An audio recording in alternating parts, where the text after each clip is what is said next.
Trust the timing you cannot see. On manifestation, control, and learning to let life lead. You had a vision. Maybe it was clear. A specific thing, a specific life. Something you could see so precisely it almost hurt. Or maybe it was more of a feeling, a knowing. A quiet but insistent sense that something was coming. Something was meant for you. Something was already yours in some dimension you couldn't quite touch yet. And then it didn't come. Not on the timeline you expected. Not in the way you imagined. And now you are here, in the in-between, holding a vision with no evidence and a faith that keeps getting harder to explain even to yourself. I want to talk to you about this place, the limbo, the delay, the particular suffering of someone who knows what they want, believes it is possible, and still cannot make it arrive. Here is what I know about people who want deeply. They are also almost always people who are very good at making things happen. You have gotten yourself this far through some combination of vision and will and effort and sheer refusal to stop. That is not nothing. That is, in fact, everything. Until it isn't. Until you meet the thing that will not be forced. And this is where it gets difficult. Because the same part of you that has always been your greatest strength, the part that plans, that pushes, that finds the angle, that refuses to give up, becomes the thing standing between you and the peace you need to survive the waiting. You keep reaching for a lever that isn't there. You keep trying to think your way into an outcome that has its own timing, its own logic, its own reasons that exist entirely outside of you. And no amount of effort changes that.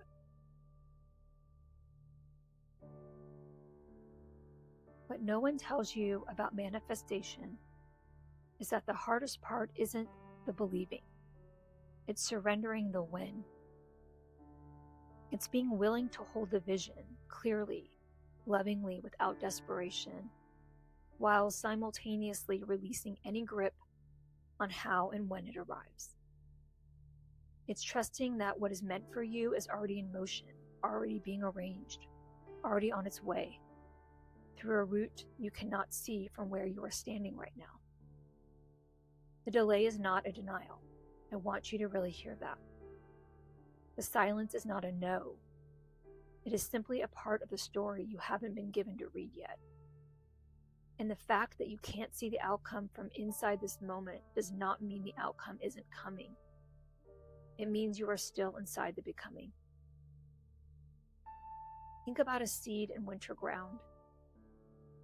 It has no evidence of spring. It cannot see the sun from where it is.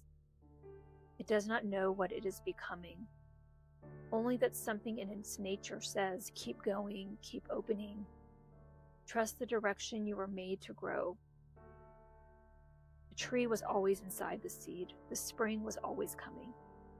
The seed simply had to be willing to live in the dark long enough to meet it. You are being asked right now to do the hardest thing a person who loves control can do. To be present to what is rather than consumed by what isn't yet. Not to stop wanting, not to stop believing, but to stop white-knuckling the timeline. To stop making the delay mean something about your worth, your path, your readiness, your future. The delay is not evidence against you. It is simply the pace of something that belongs to a larger intelligence than the one you can access from inside your own mind, on your own timeline, with your own very limited view of what's possible. Life sees the whole field. You see one square of ground. And from that one square, you are trying to determine whether the harvest is coming. It is. You just can't see it yet. Equanimity. True equanimity, the kind that holds you steady in the not knowing, is not the absence of longing. It is the presence of trust alongside the longing. It is being able to say, I want this and I release the when. I believe in this and I surrender the how. I'm here fully in what is.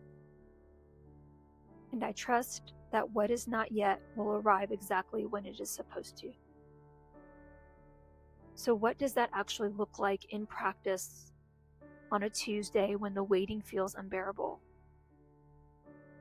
It looks like catching yourself scanning the horizon again, looking for evidence, for signs, for the thing that tells you it's coming, and choosing just for this moment to look at what's here instead. What is already good? What is already real? What is already yours? It looks like noticing the grip in your jaw and your chest, and the thoughts that run the same loop at 2 a.m. and softening it. Not forcing it open, just softening. Just a little, just enough to breathe. It looks like saying to God, to life, to the universe, to whatever name you give the thing larger than you, I trust you with this. I don't need to understand the timing, I just need to stay open enough to receive it when it comes. That is not passivity. That is the most advanced form of faith there is. The willingness to be in the not knowing without closing, to be in the waiting without hardening, to stay soft and present and available to a life that is already moving toward you, even when you cannot feel it moving. The thing you want is not lost. It is not being withheld from you. It is not a punishment or a sign that you were wrong to believe. It is simply not yet. And not yet is not the same as never. And this moment, this uncomfortable, uncertain, groundless, in-between moment is still your life. It is still happening. It is still worth being present for. You are allowed to want what you want. You are allowed to grieve the timeline you expected. You are allowed to find this hard.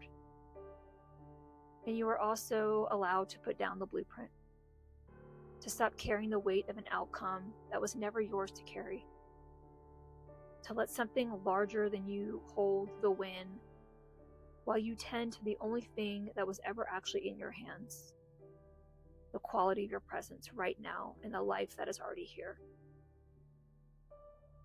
That is enough. You are enough. And what is coming in its own time, on its own terms, through roads you cannot yet imagine, is already yours. Trust the timing you cannot see. It has never once been wrong.